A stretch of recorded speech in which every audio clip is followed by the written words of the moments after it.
Hi, my name is Ms. Zeno, and I'm the librarian for the Pennsauken School District. I am going to read to you the story One Step Further, my story of math, the moon, and a lifelong mission. It's a story about Katherine Johnson, who was a NASA computer, and this was written with her daughters, Joylette and Katherine. After you listen to me read you the story, please take a moment to click on the Google form located on that Google slide and put the question that you have for Joylette. Your question may be chosen for her keynote speech on Maker's Day on Friday, March 19th. And without further ado, here is our story. I'm Katherine Johnson. Maybe you've heard of me. I helped send American astronauts into space and bring them safely home again. As a child, I loved numbers and I loved to count. Every day, I counted the steps to school. My daughters, Joylette, Connie, and Kathy, loved to count too. Math and music filled our home. And love and learning filled our lives. Every Sunday, we went to church, and every weekday, the girls went to school. They counted each step as they went. There were things you could count: steps, plates, musical beats, and things you could count on. You could count on each other, family, and community. But you could also count on life being hard. In many places in the United States, it was against the law for Black people and white people to do things together. Black children couldn't go to school with white children. Whites only and colored only signs hung on bathrooms and swimming pools. Colleges were kept separate too, and it was difficult for many Black people to find the time or money to attend college at all. But I was lucky to be able to take that step. At college, I took a class about how the sun, moon, and stars moved, and I earned a degree in math. Even so, it was hard to find work. For many Black people, it was hard to find a job other than as a laborer, janitor, servant, or maid. But with my college degree, I was able to become a teacher. I said education was the key to equality. I believed in teaching and I believed in my students, but Black teachers didn't earn a lot of money, and it could be a dangerous job. Many white people didn't want Black children to have an education, and Black teachers and students were often threatened. So my husband and I took a big step. We moved our family to a new home with more opportunities for work. But segregation couldn't be outstepped. In fact, Joylette, Kathy, and Connie were forced to face it in ways they had never had to before. Soon, things started looking up. I got a new job. At the National Advisory Committee for Aeronautics, the NACA, women were hired as computers. Back then, computers were people, not machines. Engineers would ask important questions. Is the shape of this jet better? How can this plane fly farther? Then human computers would calculate the answer. On my first day, I picked out the perfect jacket and skirt, pearls, and red lipstick, and I reported to work. I was amazed to see dozens of college-educated African American women typing numbers into their calculating machines. The sound of their click, click, clicking was like music. I took my seat and got to work.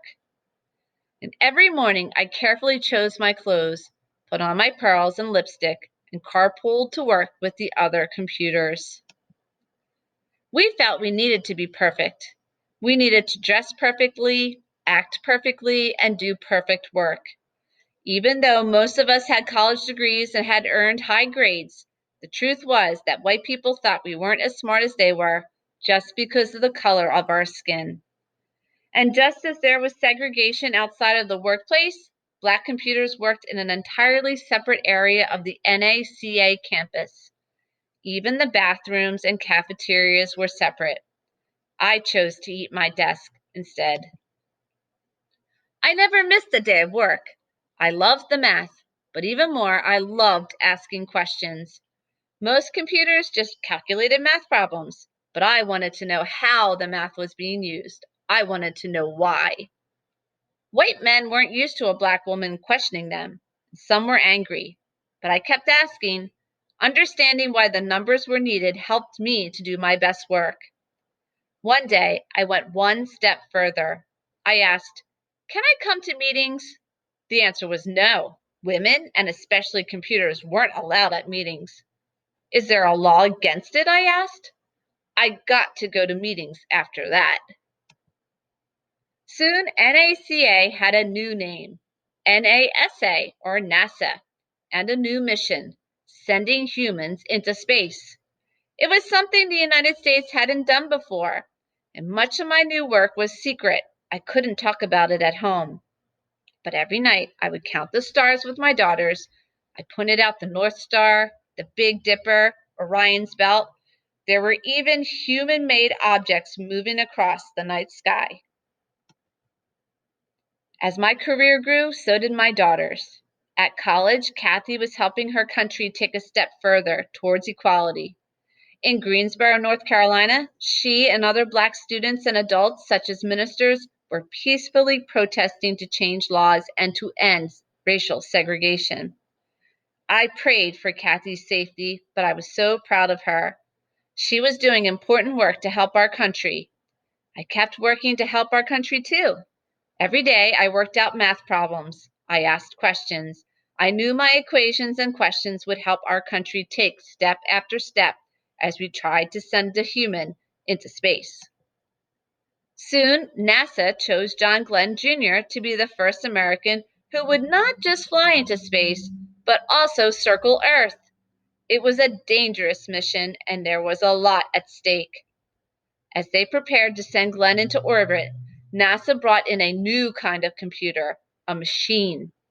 The machines were much faster at math than humans, but were they as good as the math? Would their calculations be correct? Many at NASA didn't trust the machines.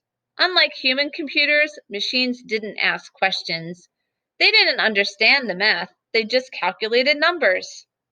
As blastoff day neared, John Glenn made an urgent request. He wanted me to check the machine's math. He would not take off until I did. I worked for 2 full days to double check the machine's math. Every number counted. Finally, my calculations were done, and Glenn stepped into the spacecraft.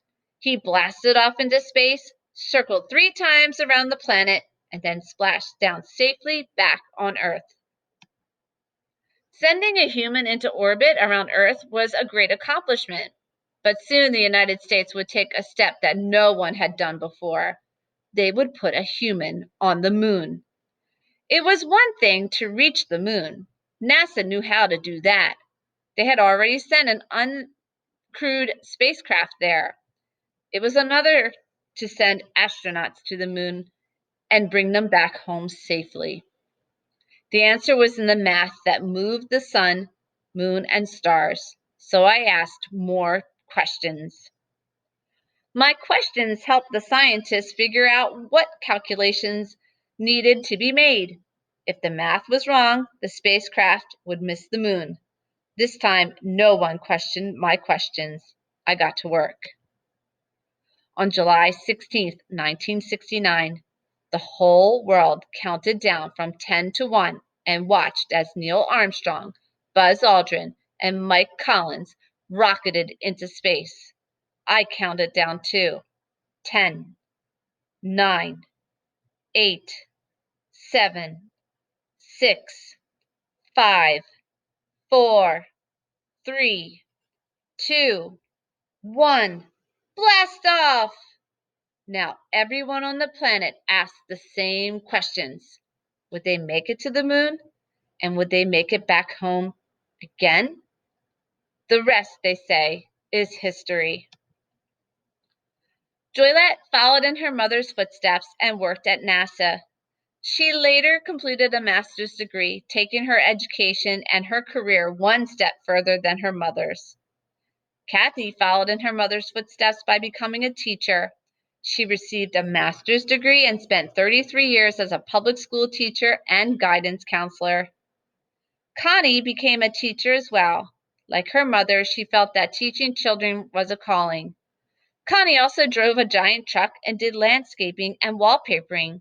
She passed away in 2010. Katherine retired from NASA in 1986, and when she was 97 years old, NASA named a building after her. When she was 100, NASA named an entire facility after her. Decades before, when she had joined NASA, no one could have imagined such a thing. But Katherine had gazed into space and studied its math. She asked questions, and she had gone to work. I hope you enjoyed the story as much as I did, boys and girls. At this time, please go back to the Google slide, click on the picture of the Google form, and fill it out. Maybe your question will be answered by Joylette on Maker's Day. Take care.